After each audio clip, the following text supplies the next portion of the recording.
नाही, आपण सगळ्यांनी पाहिलं की गेल्या 3-4 दिवसापासून अंजनगावमध्ये छत्रपती शिवाजी महाराजांचा पुतळा बसवला आणि त्या पुतळ्यावरून काय वाद निर्माण झाले ते दोन समाजामध्ये प्रचंड मोठी तेढ निर्माण झाली होती.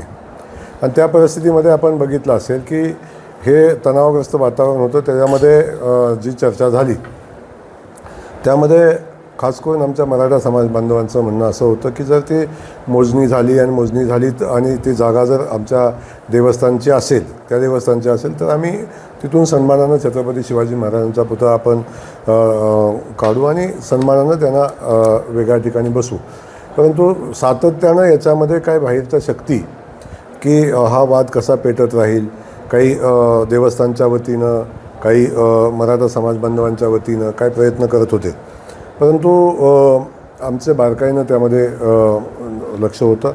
माननीय मुख्यमंत्री महोदयांच्या सूचनेनुसार त्या ठिकाणी मी काल गेलो होतो आणि गेल्यानंतर अगदी ते दोन्ही गाववाले म्हणजे देवस्थानं असतील, गावातला आमचे मराठा समाज बांधव असतील, यांची बिलकुल भूमिका होती की आम्ही आमचा मार्ग समन्वयानं काढू. जो बाहेरचा हस्तक्षेप जो होता त्यामुळे काही विघ्न निर्माण होत होती आणि तो हस्तक्षेप बाहेरचा आपण जेव्हा थांबवला किंवा त्याही लोकांना आम्ही विश्वासात घेतलं आणि सांगितलं की जर मोजणीमध्ये हा सगळा एरिया देवस्थानचा येतो आहे तर त्या भागातून पुतळा बाजूला नेण्याचा गावकऱ्यांचाच निर्णय होता. तो काल आम्ही मोजणी कंप्लीट केली, मोजणीचा निकाल आला आणि त्या ठिकाणाहून ते देवस्थानची जागा असल्याचं सिद्ध झाल्यानंतर आपल्या सगळ्यांचे आराध्य दैवत छत्रपती शिवाजी महाराजांचा पुतळासुद्धा सन्मानानं बसला पाहिजे. त्याही पुतळ्याचा सन्मान झाला पाहिजे, महाराजांचा विचाराचा सन्मान झाला पाहिजे.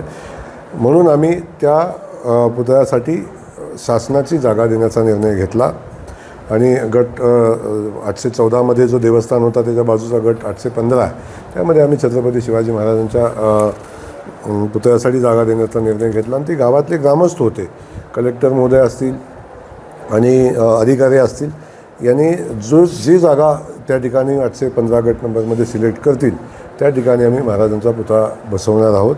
आणि बसवत असताना तो पुतळा सन्मानजनक असावा म्हणून DPDCच्या माध्यमातून 1 कोटी रुपये देण्याचाही निर्णय आम्ही घेतला आणि माननीय मुख्यमंत्री महोदयांनी ज्या सूचना दिल्या होत्या त्याप्रमाणे आम्ही दोन्ही समाजा बांधवांच्यामध्ये एकमत करून वाद मिटवला. भाऊ, विधान परिषदेची निवडणुकीची प्रक्रिया चालू होती आहे. सातारा जिल्ह्याला अजून एक आमदार मिळणार का?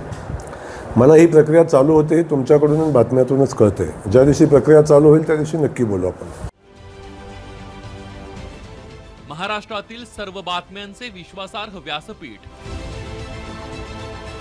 सकाळच्या सर्व सोशल मीडिया प्लॅटफॉर्मला लाईक, फॉलो आणि सबस्क्राईब करा. तसंच सर्व नोटिफिकेशनसाठी बेल आयकॉन प्रेस करायला विसरू नका.